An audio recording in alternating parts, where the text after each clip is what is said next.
Welcome to episode 4. Now in this episode, we're going to take a dive into how I use the Koala sampler to bring in those beats. Because before, when I was using song templates, I could just preload those. But I had to come up with a creative way to do this all in one master template, and I think I got it.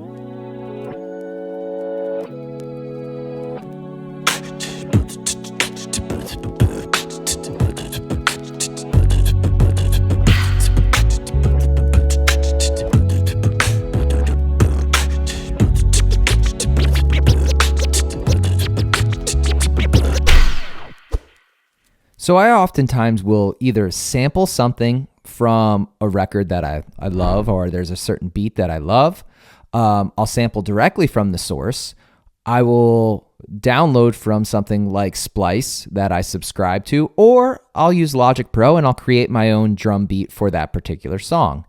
But any way I do it, I'm going to end up with a WAV or an MP3 file that I can import into Loopy and use the Koala sampler to trigger this up.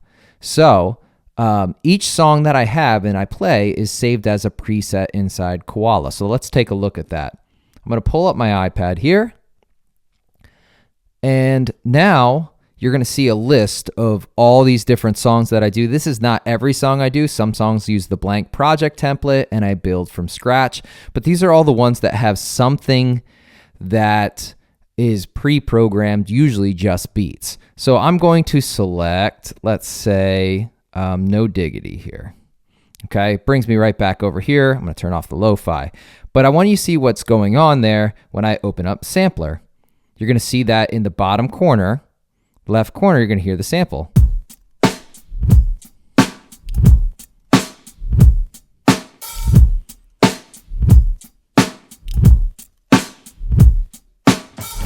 Okay, so like I said before, all my samples are 4 measures long, 4 bars. If they're not, I have to tweak them so that they are. That was important. Remember back in the earlier video where I discussed why that is, you're going to see that in action. So after I have my samples loaded up, I need to be able to trigger them. And this is where I use this particular widget. Let me close down this.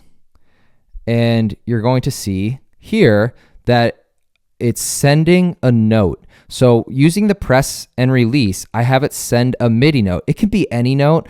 I chose C4 and it's sending that to the sampler itself. Okay, so my target is the sampler.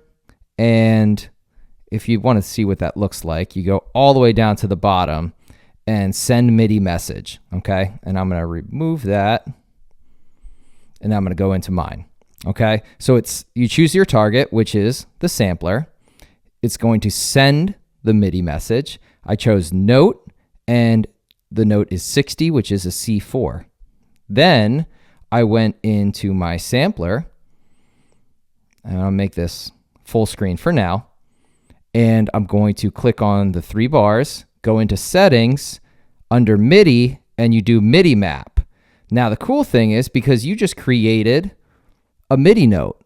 All right, so now I could choose the area I wanted, which was down here in the bottom left, and then map it by tapping on that button. It works awesome. And then you have it mapped so that anytime I tap on that button, it's going to trigger that sample. Watch.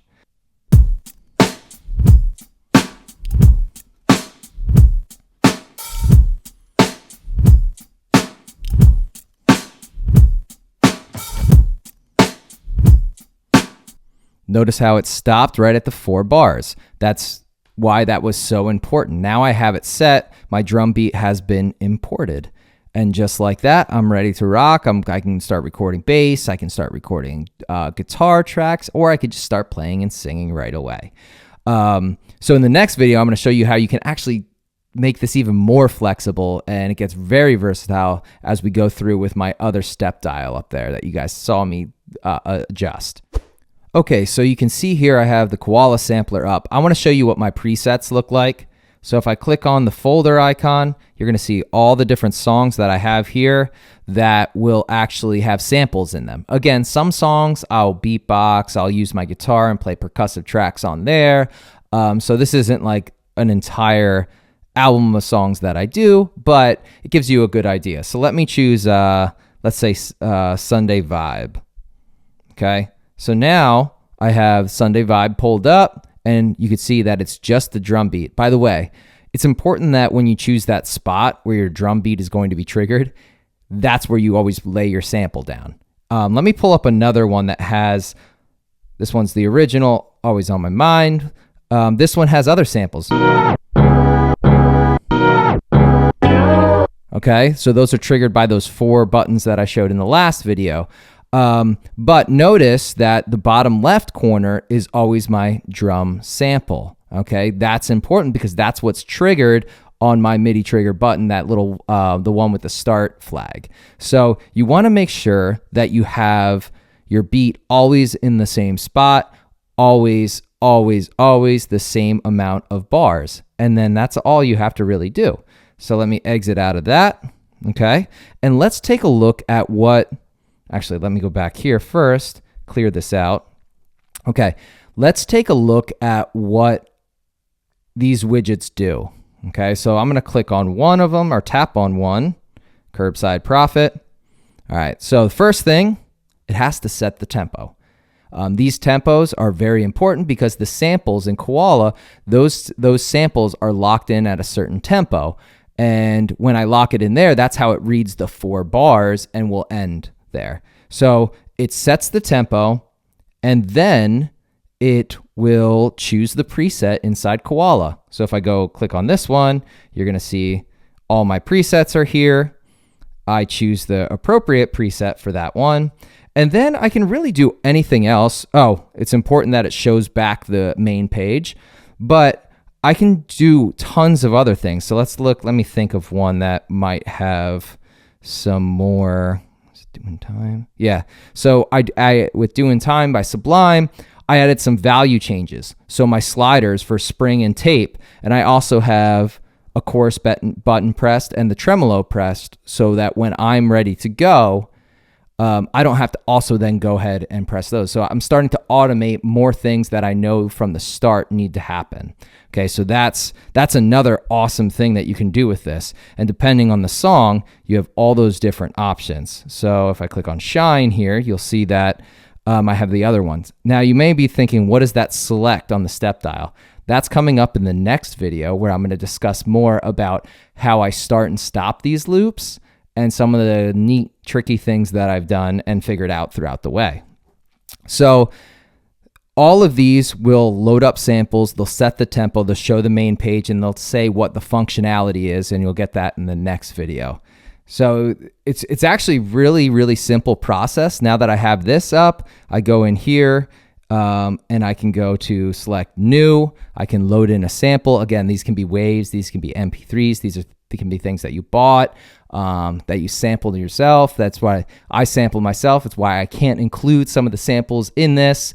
Either I purchased them or sampled them directly from a record. So I won't be including any of that or any of my drum samples in this, but I'll show you the process on how you get to this spot where you can load in your own stuff. Now, as I said before, there are certain songs that I like starting with my blank project. This blank project is just that. But the one thing that I was struggling with was beatboxing or laying down a beat with my guitar for 4 bars. It sounds silly, but 4 bars is very long when I'm beatboxing for 12 to 15 seconds. Again, I'm not a good beatboxer, so like for me to do that, it takes a lot. And I generally will drift in tempo and such, so I wanted it 2 bars. Shout out to Edward. He really helped me with this, and we got this figured out. It was a very simple solution. So now when I click on my project file, you'll notice that it says show page because it's not loading anything in, but under my beat, I'm assigning clip settings to change the custom countout quantization to 2 bars instead of 4.